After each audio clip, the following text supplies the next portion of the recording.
आज मैं आंगनवाड़ी महिलाओं से मिला। आंगनवाड़ी की महिलाएं देश को चलाती हैं।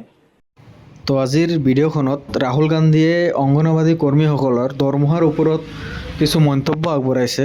তো এই ভিডিঅ'খনৰ শেষলৈকে চালে আপুনি সকলোখিনি গম পাব আৰু তেওঁলোকৰ দৰমহা বা সুপ্ৰিম কোৰ্টৰ পৰা কি অৰ্ডাৰ আহিছিল সকলোখিনি চৰকাৰক মনত পেলাই দিয়া হৈছে। তো আজিৰ ভিডিঅ'খন আপুনি যদি শেষলৈকে চাই সকলোখিনি গম পাব। আৰু আপুনি কোনখন জিলাৰ পৰা মোৰ ভিডিঅ'খন চাই আছে কমেণ্ট ছেকশ্যনত এখন কমেণ্ট কৰি জনাব নাপাহৰিব। তো বলক ভিডিঅ'খন আমি আৰম্ভ কৰোঁ। আৰু এই অংগনবাদীসকলৰ দৰমহা লৈ বহুত দিন ধৰি আপোনালোকৰ প্ৰতিবাদ কাৰ্যসূচী চলি আছে বা চৰকাৰে কোনো ধৰণৰ গুৰুত্ব দিয়া নাই। তো আৰু সেইকাৰণে ৰাহুল গান্ধীয়ে তো অংগনবাদী কৰ্মীসকলৰ দৰমহা লৈ কিছু বক্তব্য আগবঢ়াইছে। তো এই ভিডিঅ'খন আপোনালোকৰ মাজত দাঙি ধৰিম। তো ভিডিঅ'খনৰ শেষলৈকে চাওক। आज मैं आंगनवाड़ी महिलाओं से मिला। आंगनवाड़ी की महिलाएं देश को चलाती हैं, दिन भर मेहनत करती हैं, अलग अलग काम करती हैं।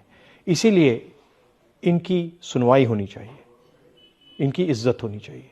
सरकार को इनको इग्नोर नहीं करना चाहिए। आंगनवाड़ी वर्कर्स इनका संवैधानिक पद है, उस हिसाब से इनको ग्रेच्युटी लागू होनी चाहिए।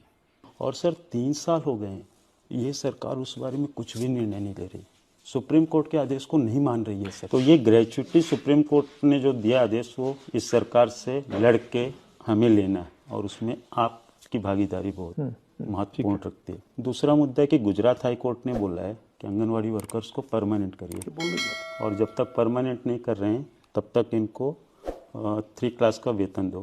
तो वो भी मुद्दा उठाना चाहिए कांग्रेस पक्ष ने इसी लोकसभा में। बाल विकास नाम क्यों पड़ा? बच्चों का विकास ना है, माताओं का विकास है।